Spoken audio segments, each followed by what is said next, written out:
Salam Kerahiman. Hari ini 16 Desember. Tanpa terasa ya, sudah setengah bulan kita lewati.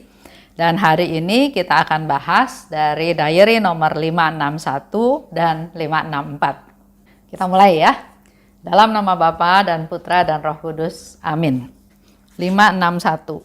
Seketika itu juga aku melihat gambar itu di sebuah kapel yang kecil. Dan pada saat itu aku melihat bahwa kapel itu menjadi gereja yang amat besar dan indah. Dan di dalam gereja ini aku melihat Bunda Allah bersama sang bayi di dalam pelukannya. Sesaat kemudian bayi Yesus menghilang dari pelukan ibunya. Dan aku melihat gambar Yesus yang tersalib itu menjadi hidup.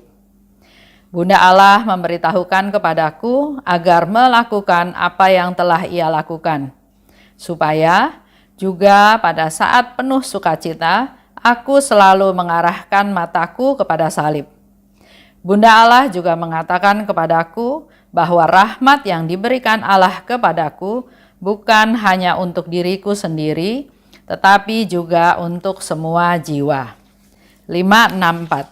Pada pesta Bunda Allah dikandung tanpa noda, dalam misa kudus, aku mendengar gemerisik pakaian, dan aku melihat Bunda Allah tersuci dalam semarak cahaya yang amat indah.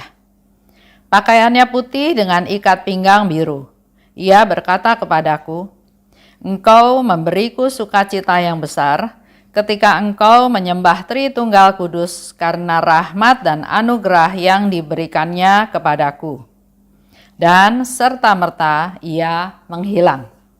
Di situ Suster Faustina bercerita ya, sharing.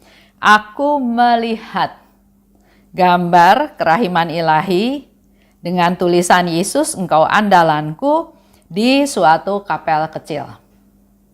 Dan melihat kapel itu menjadi gereja yang amat besar dan indah.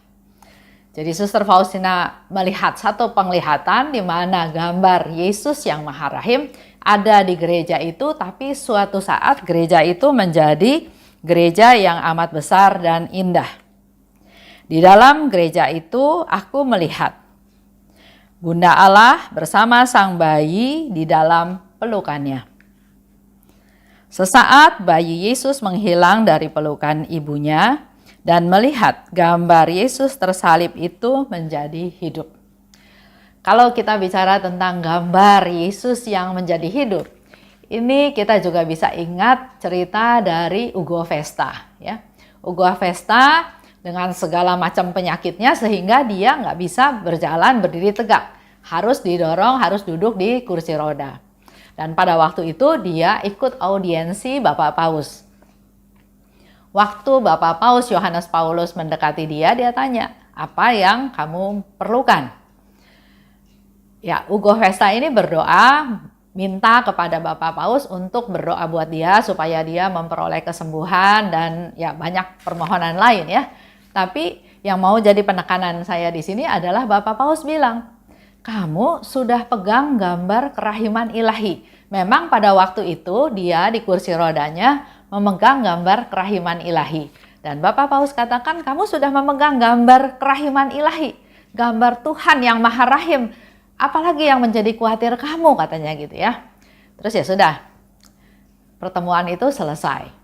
Tapi buat Ugo Vesta ini menjadi sesuatu semacam teguran, semacam konfirmasi, semacam pemberitahuan. Karena beberapa waktu sebelum ketemu Bapak Paus, Ugo Vesta ini bertemu dengan sekelompok suster-suster. Dan suster-suster ini mau pergi ke Trente. Suster ini udah ajak, "Ayo ikut ke Trente," ya.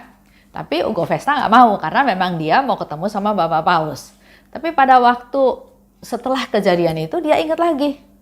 Karena waktu itu suster-suster mengajak ke Trente untuk datang ke satu gereja. Di situ juga ada gambar Tuhan yang Maha Rahim ya, seperti gambar yang dibawa oleh Ugo Vesta. Jadi dia tergerak untuk pergi ke sana. Dia pergi ke Trente dan di situ memang lihat ada gambar Yesus, gambar kerahiman ilahi yang besar. Di sana dia berdoa. Hari pertama, hari kedua, hari ketiga waktu dia berdoa, dia merasakan badannya panas, dia merasakan tangannya Yesus yang ada di gambar yang Maharahim itu terjulur ke dia dan memberkati dia. Dan tiba-tiba dia berdiri dan luar biasa, dia sembuh. Kejadian ini dia kumpulkan tanda tangan karena di situ ada umat-umat yang lain yang juga ada di gereja tersebut. Jadi di balik gambar Tuhan yang Maha Rahim, semua orang yang menyaksikan mujizat itu bertanda tangan ya di kertas tersebut. Dan sekian lama kemudian Ugo Vesta pergi lagi ke Roma, ketemu lagi Bapak Paus dan dia sharing. Dia mau berterima kasih karena memang betul melalui gambar yang Maha Rahim dia mengalami kesembuhan. Bahkan kalau kita lihat fotonya ya, setelah dia mengalami kesembuhan dia jauh lebih gagah, lebih sehat, lebih luar biasa daripada sebelum dia menderita sakit. Itu cerita tentang mujizat di mana Yesus bergerak ya, memberkati, tangannya terulur memberkati Ugo Vesta. Ini juga seperti yang Suster Faustina lihat, dikatakan ya bahwa melihat gambar Yesus tersalib itu menjadi hidup. Bunda Allah berkata agar melakukan apa yang telah ia lakukan. Jadi Bunda Maria minta kepada Suster Faustina, sebetulnya minta juga kepada kita semua anak-anaknya untuk melakukan apa yang dia lakukan. Meneladan ibu kita, Bunda Maria. Apa yang sudah dia lakukan, dia minta kita juga melakukannya. Rendah hati, percaya penuh pada Tuhan, berserah pada Tuhan, memuji Tuhan. Nggak ada khawatir apapun dalam hidupnya, walaupun dia tahu, waduh, masih muda, mengandung, belum menikah. Bagaimana pertanggungan jawab sama Yusuf? Waktu malam-malam disuruh pergi ke Mesir karena bayi-bayi mau dibunuh sama Herodes. Dia juga pergi, dia juga mentaati, dia juga setia, dia percaya penuh pada Tuhan. Supaya di sini dikatakan ya, juga pada saat sukacita, aku selalu mengarahkan mataku pada salib. Nah, di sini satu konfirmasi lagi dari Bunda Maria. Selain meneladan dia, tapi dia juga minta supaya walaupun sedang bersukacita, tetap selalu mengarahkan mataku pada salib. Kita seringnya lupa ya, kalau kita bersukacita, kita bersukacita. Kita lupa. Tapi di sini Bunda Maria mengingatkan walaupun kita bersukacita, selalu arahkan pandanganmu pada salib, pada sumber kerahiman, pada Tuhan Yesus yang menolong kita, yang menghibur kita, yang menyelamatkan kita. Rahmat yang Ia berikan, yang diberikan Allah padaku, bukan hanya untuk diriku sendiri, tapi untuk semua jiwa. Itu berlaku juga buat kita semua, kita diingatkan, kita mendapat banyak rahmat dari Tuhan. Bukan untuk diri sendiri, bukan untuk kepentingan sendiri, tapi untuk semua jiwa. Contoh ya, dikatakan di situ bahwa Bunda Maria kan bilang bahwa ikut aku, teladani aku, walaupun aku dalam sukacita tetap memandang salib. Walaupun saya bersukacita karena Yesus berkorban untuk saya, wafat di salib. Oleh sebab itu dalam hidup kita, kita tetap harus fokus kepada Yesus. Yesus yang menyelamatkan saya. Jadi di dalam segala kehidupan kita, tantangan, permasalahan, juga kegembiraan, kita tetap difokuskan hidup kita pada Yesus yang sudah menderita untuk kita. Yesus yang membela saya, Yesus yang menyelamatkan saya. Karena sukacita itu kan suatu keadaan yang sementara. Bisa ada sukacita, bisa ada duka cita. Bisa ada kegagalan, bisa ada keberhasilan. Bisa ada kegembiraan, bisa ada kesedihan. Bisa ada kita mendapat sesuatu, tapi bisa juga ada kehilangan. Oleh sebab itu, Bunda Maria berkata kepada Suster Faustina, walaupun kamu dalam sukacita, kamu tetap mengarahkan pandanganmu pada salib. Apa yang ia lakukan? Yang Bunda Maria lakukan dalam kehidupannya ya, yang mungkin kita tahu, Bunda Maria bersukacita pada waktu malaikat datang menghampiri dia. Malaikat Gabriel ya, sehingga dia bilang, siapa saya? Kok Tuhan pilih saya? Tapi ya, aku ini hamba Tuhan. Waktu Bunda Maria bertemu dengan Elizabeth, di situ Elizabeth juga memuji Bunda Maria, ya, memuji Tuhan. Siapakah aku ini sampai ibu Tuhanku datang dan Bunda Maria bersukacita? Kita tahu ya, di Lukas, di Injil Lukas ada Magnificat. Sukacitanya Bunda Maria. Dia dipilih oleh Tuhan untuk melahirkan Putra Allah. Itu juga salah satu sukacita. Waktu dia tahu Yesusnya nggak ada, dia cari-cari selama 3 hari dan Yesusnya ada di bait Allah, pasti juga ada sukacita. Menemukan kembali anaknya yang sudah 3 hari hilang. Jadi banyak kegembiraan yang Bunda Maria alami, rasakan. Tapi itu semua sifatnya sementara. Bukan selama-lamanya. Oleh sebab itu kita pun yang hidup di dunia ada pasang surut dalam hidup kita, tapi kita tetap dinasehati oleh Suster Faustina untuk selalu mengarahkan pandangan kita ke salib. Karena dalam kehidupan kita, puncaknya itu adalah Yesus wafat di salib untuk membela kita, untuk menyelamatkan kita, untuk supaya kita juga suatu hari nanti bisa pulang ke rumah Bapa, bisa masuk ke dalam keluarga Allah. Mengarahkan mata pada salib itu suatu tawaran keselamatan. Itu suatu langkah awal kita menuju kepada kehidupan yang kekal. 564. Pesta Bunda Allah dikandung tanpa noda.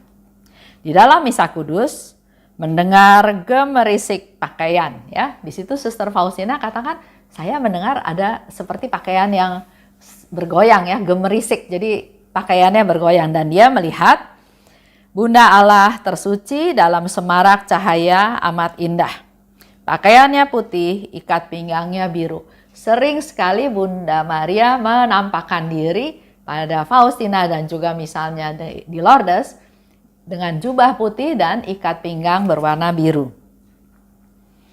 Dikatakan di sana, engkau memberiku sukacita besar ketika engkau menyembah Tritunggal Kudus.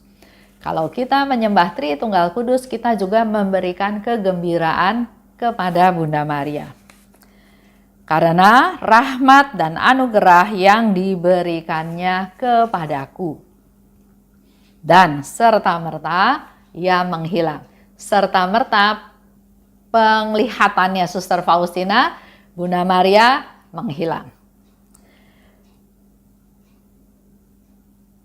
Nah, mari kita evaluasi ya. Evaluasi dengan hidup kita sendiri. Pertama, ada ajakan, ada anjuran mulai dari 1 Desember kita sekurang-kurangnya berdoa rosario 1 kali dalam 1 hari. Apakah kita sudah lakukan? Kalau sudah lakukan, coba di dalam setiap perhentian tersebut kita renungkan. Contohnya misalnya dalam peristiwa sedih, ya. Yesus dalam sakratul maut. Yesus didera. Yesus dimahkotai duri. Yesus memanggul salib. Yesus wafat di salib. Itu semua bisa kita renungkan. Dan sertakan Bunda Maria dalam setiap peristiwa tersebut. Yesus memanggul salib. Dengan segala keberadaannya, dengan siksaan yang dia sudah terima, dengan cambukan, dengan dorongan, dengan mungkin kelaparan, kedinginan, atau banyak hal ya yang dialami oleh Yesus secara fisik. Bunda Maria mengikuti Yesus, melihat anaknya yang dikasihinya harus menderita seperti itu. Bagaimana perasaan Bunda Maria? Pasti iba, pasti sedih, pasti kasihan, dan berdoa. Begitu pula kalau Bunda Maria melihat kita yang terseok-seok, yang jatuh lagi, yang sakit berkepanjangan, yang bermasalah dalam kehidupan keluarga, dalam rumah tangganya. Pasti Bunda Maria pun iba, ingin membantu kita, dan serahkan semuanya pada Bunda Maria. Pasti Bunda Maria sebagai ibu peduli pada kita. Dan kita ingat, selalu ingat peristiwa pernikahan di Kana. Bunda Maria tanpa diminta dia memberikan pertolongan, memberikan solusi, memberikan ending yang bagus untuk kita semua. Oleh sebab itu, terus perdalam relasi kita dengan Bunda Maria. Itu aja untuk hari ini. Kita tutup ya dengan doa penutup.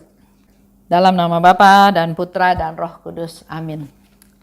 Allah Bapa yang Maha Baik, terima kasih kalau kami diberikan oleh-Mu Bunda Maria sebagai Bunda kami semua. Begitu banyak nasihat yang diberikan oleh Bunda Maria kepada Suster Faustina dan juga berlaku untuk kami. Hari ini kami mendapat pesan dari Bunda Maria bahwa dalam keadaan sukacita pun kami tetap fokus memandang salib. Itulah sumber kekuatan kami, itulah sumber keselamatan kami, itulah Tuhan kami yang membela kami, yang menjaga, melindungi, memelihara.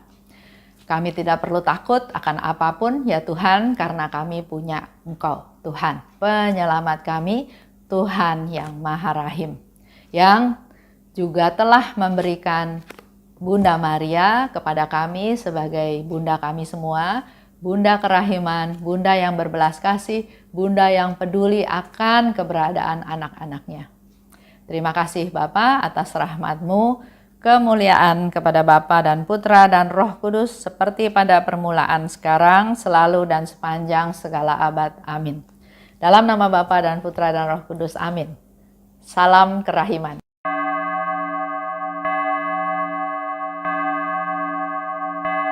Hatiku dipenuhi sukacita ketika Bunda Maria datang.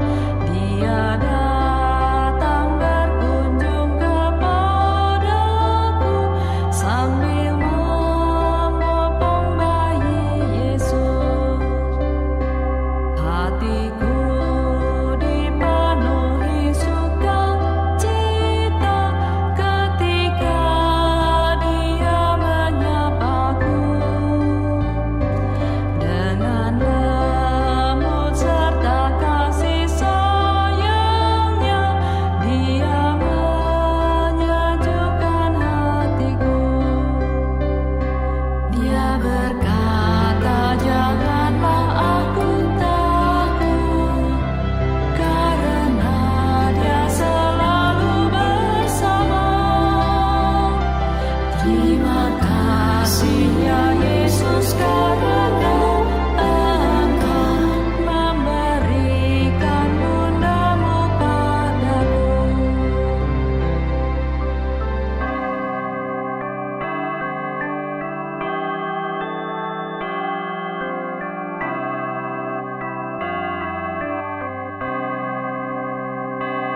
Hatiku